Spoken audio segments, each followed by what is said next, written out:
everyone, Ryan Travis back with you guys for the third part of our inspection series where we've already went over your exterior elevations, documenting any damages during the perimeter walk around. Then that second part was where we access the roofing system to go over the overall condition and any functional to non-functional damages on that roofing system.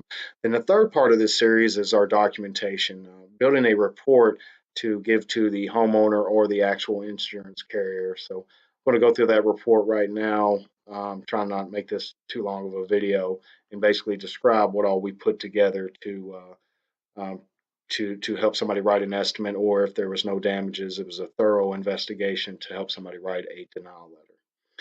So the first page on this is our emergency letter. It just outlines the claim number, the insured's name, and the loss location. Then we give a brief synopsis of what all went on at that property as far as your exterior elevations, your roofing system, interior damages, things like that. Then the technician will highlight and they'll checkbox what all took place. That'll help the QAs or quality evaluators or quality auditors go over the report and make sure everything's in there and that everything as far as for your billable items are in there. Get into our roof assessment form, and once again it shows the date, time, claim number, whether or not there was an adjuster involved. Some situations there won't be an adjuster involved. It'll just be a requested property inspection if you're a contractor and the insured wants a report to go back to their insurance carrier. The inspector's name. Now, if we've built this, some of your reports could look different. That's fine. These are things that we like to outline for our property inspections on the insurance side.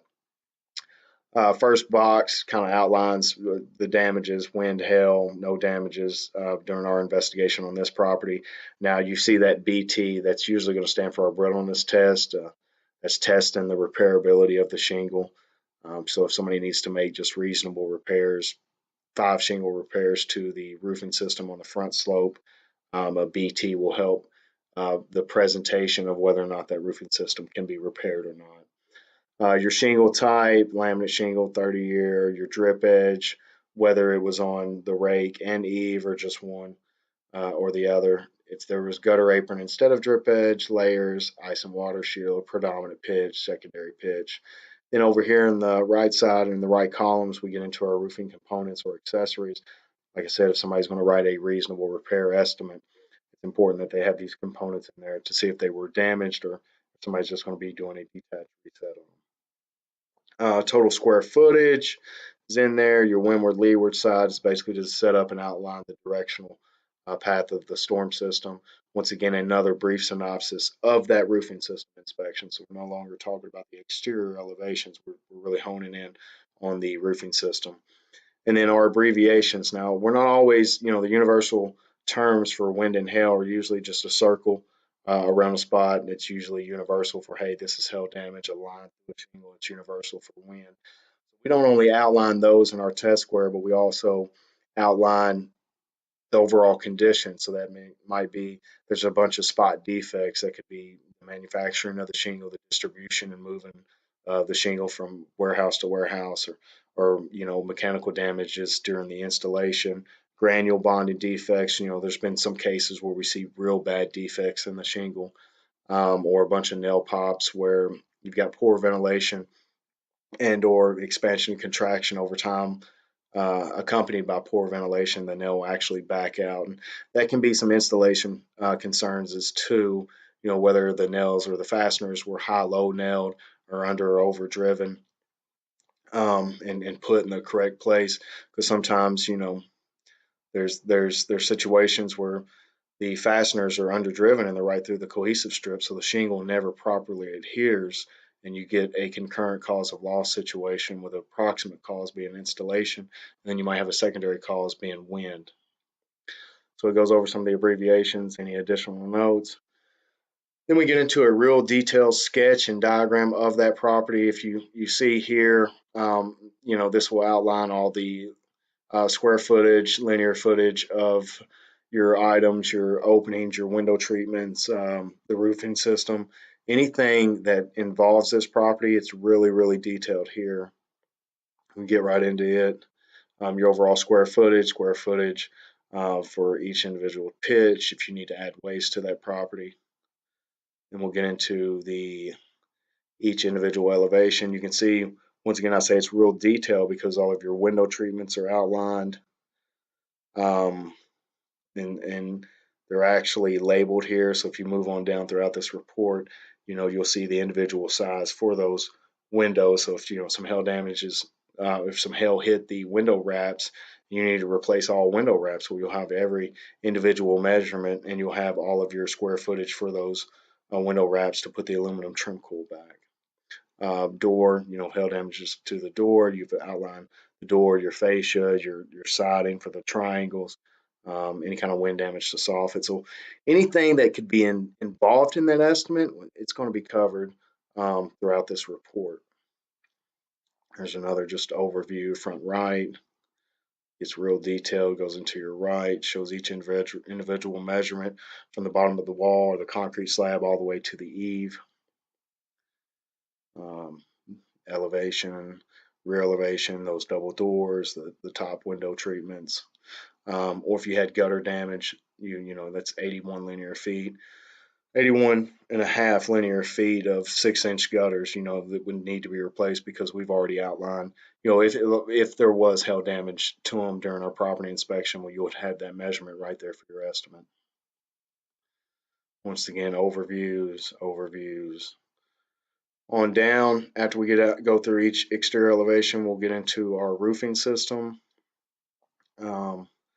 It'll outline the ridges, hips, valleys, rakes.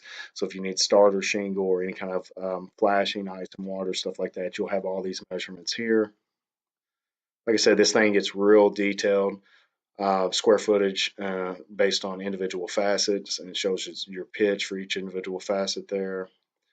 Like I said, once again, we try to set up this pattern not only with our photo report, but with our sketch and diagram, that we stay in this pattern of moving from the front risk and going counterclockwise around the property. So every time we have a document, we're trying to move in the same similar pattern.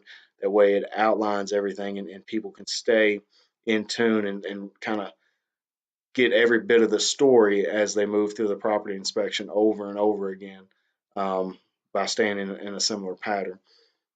So front risk, right risk, rear risk, left risk.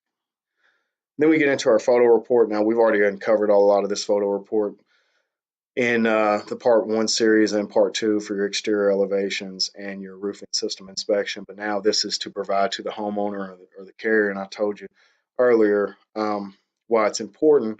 So once again, it's for writing an estimate. If we've outlined everything at the very top of the report for your roof assessment form and what all the damages are, you can really get here and outline and see for yourself and justify what all needs to be replaced. Or if you're just a homeowner and you're going to sell the property, you've got a certified inspector out there that's giving you a detailed report, and that might go into closing documents when you go to sell that property. But like I said, we've kind of went through all these exterior elevations, access and roofing systems, stuff like that. So I want to thank everybody for joining in on this 3-part series. I'll leave an email for you guys somewhere if you got any questions, or you want us to go over installation concerns, any kind of hail damage, what that really looks like. Anything that you guys need us to outline, we're here to try to really be transparent and get everybody, align everybody, and get everybody on the same page. You guys might inspect differently. That's okay. This is just the way we inspect.